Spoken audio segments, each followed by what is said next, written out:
shot execution style while they were playing cards inside a social club downtown. Only one of the victims survived and subsequently identified the 3 men responsible. The FBI and the Boston Police Department have never stopped searching for the last remaining fugitive in the case.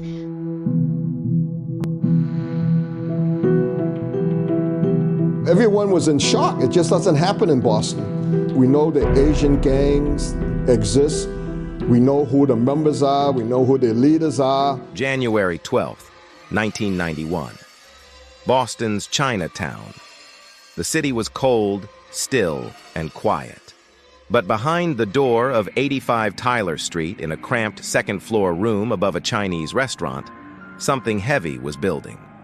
It was one of those underground social clubs, one that didn't need a sign to let people know what time it was. Gambling, fast money, and quiet danger lived there every night. That morning, 6 men sat around a table, playing cards, smoking, talking low, street business. No one expected it to be their last game. Then it happened. 3 men walked in like they owned the place. No yelling, no threats, just straight murder. They pulled out their guns and started blasting, close range, point blank, execution style. 5 men were hit before they even had a chance to run. Blood hit the walls, poker chips scattered, chairs tipped over. In a matter of seconds, 5 lives were gone. Just like that. But 1 man lived, barely.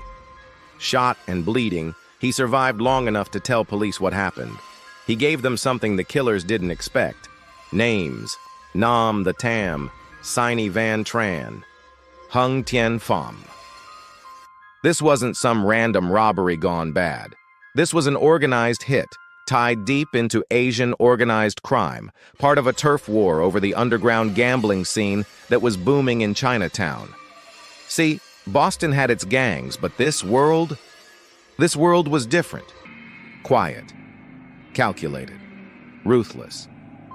Pham wasn't just a foot soldier. He was plugged in, a Vietnamese national of Chinese descent, known in the streets and in the shadows, the kind of guy who didn't make noise unless it was deadly. And once the bodies dropped, he knew the feds were coming. So he did what ghosts do. He vanished. While Boston police and the FBI scrambled to piece the case together, Pham was already long gone. But the law moved steady.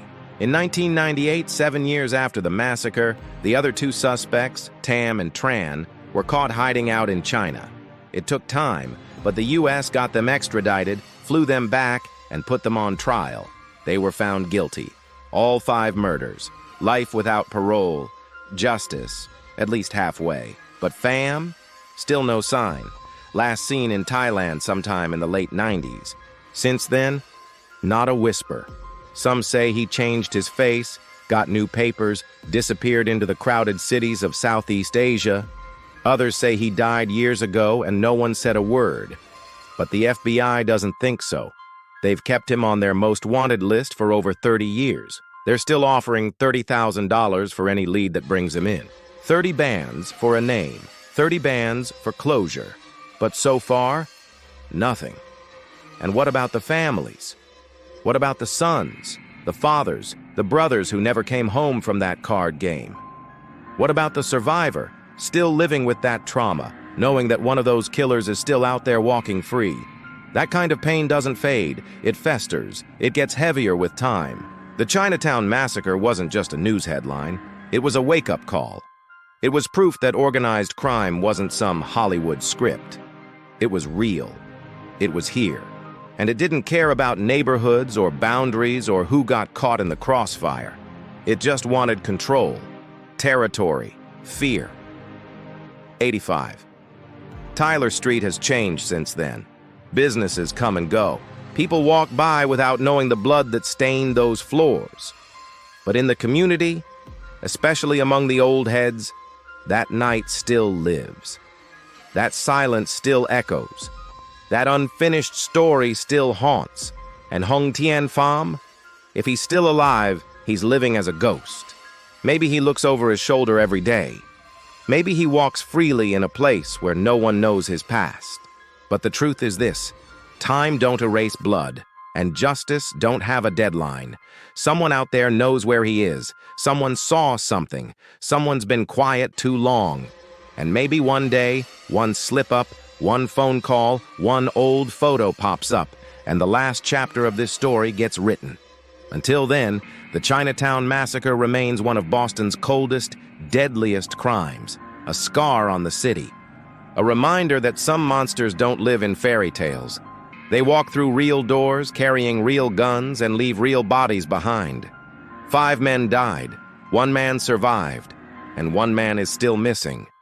And that's why we tell these stories. Rest in peace to the lives lost that night. A new push to find this wanted man, Hung Tien Pham, a long sought-after suspect for what was described as a massacre in Chinatown 30 years ago today. 5 men playing cards in a basement apartment were shot and killed execution style.